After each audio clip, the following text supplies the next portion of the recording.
Spirits of the Wild from Mattel Games. This is the old version. This is the new version. I am going to show you how to play this version, which is basically the same as this version. So no matter what version you have, this will show you how to play it. There will be timestamps down below if you're looking for something specific to know in the game. All right, let's get to it.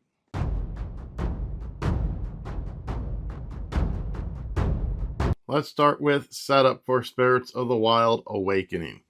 So the first thing that you are going to do is you're going to place the bowl between both players. You're going to set the Coyote figure off to the side. The next thing you're going to do is you're going to choose the 5 animal boards you will be using out of the 15. Both players need to use the same animal board if you are looking for specific sets, or to get kind of like if you're unsure. They do include a table in here to kind of give you some indication of what you can use.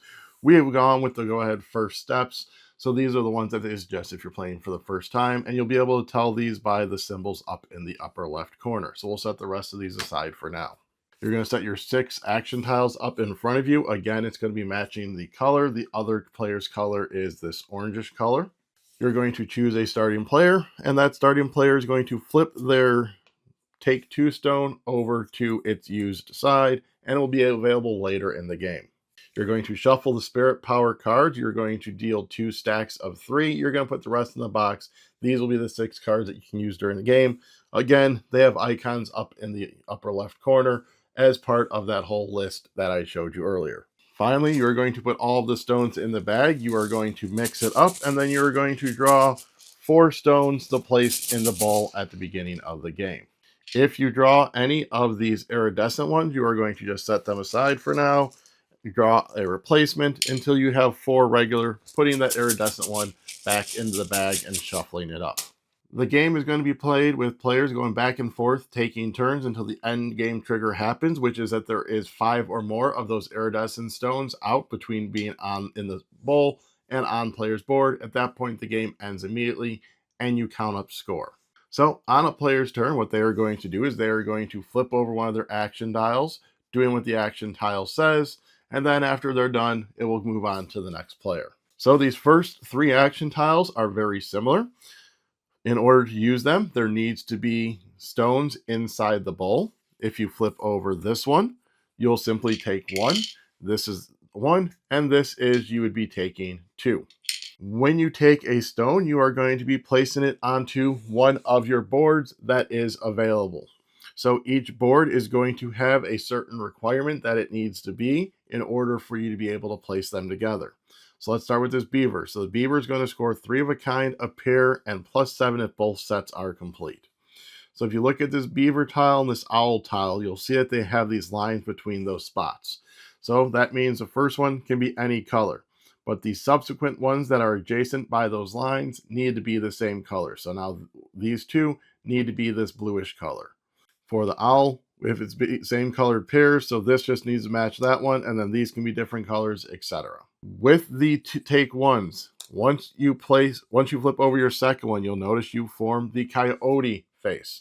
When you form that, you are able to move the coyote if you want. If you move it, you are going to place it on one of your opponent's animal boards. If it is on an animal board, you are not allowed to add any gems to that board whatsoever. The iridescent stones are special. They are called the spirit stones, and when you place these on a board, the only spot they can go into is this upper right corner here. When you place it on there, you are going to double the score for that board. However, you're not allowed to place any more stones on that animal board. So that is your take 1s and your take 2s. This next one is you are going to add 2 from the bag to the bowl. At this point, it doesn't matter if you put an iridescent stone in there. This is how they get out. You are then going to take 1, again, placing it on one of your boards, however you see fit. This next one is you are going to add 3 gems, or add 3 stones to the bowl. So 1, 2, and 3. And then you will move the coyote. Just to reiterate with the coyote, it goes to an opponent's board. You are not allowed to move it to a different animal on your board. You are, however, just allowed to say, you know what, it's fine, I'm not going to move it. This final tile is going to have you refresh all of your tiles. In order to use this one, at least 3 of your action tiles need to be face down. So you'll flip that over. You'll see it just as fine. You're going to refresh all of your tiles by flipping them over. You are then going to use one of the spirit cards that are face up, activating its power. So such as the badger is move the coyote, return 1 stone from that animal to the bowl. So if my opponent had done this, put this here, they would simply take that and place that into the bowl. They all have varied powers. These are all covered in the rule book. And then once you use the power, you're simply going to put it to the bottom of its stack, revealing a new spirit power.